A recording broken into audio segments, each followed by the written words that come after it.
Well, good morning, everyone, and Merry Christmas. I just want to do a quick video today wishing all my subscribers and everyone else who pops on my channel a very Merry Christmas. You know, it's been a great year for Talking Bullion. I launched my channel on YouTube, and I've had a great time making videos and putting out content. And it's a great thing for me to do because it mixes a couple things that I love: bullion and technology.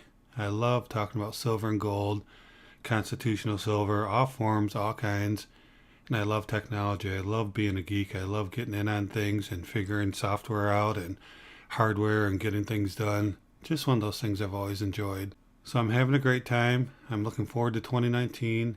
Got a lot of interesting things coming up, and I hope you'll join me and continue to watch my videos as we move forward. But today isn't about me and my YouTube channel. Today is about Christmas and celebrating our Savior's birth and spending time with friends and family.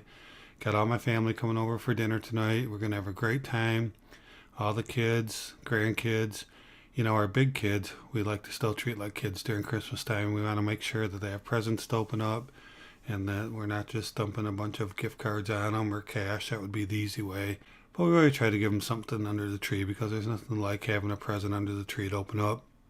So take care, everyone. Be blessed today. Merry Christmas again. And let's look forward to a great 2019. And remember, let's keep talking bullion.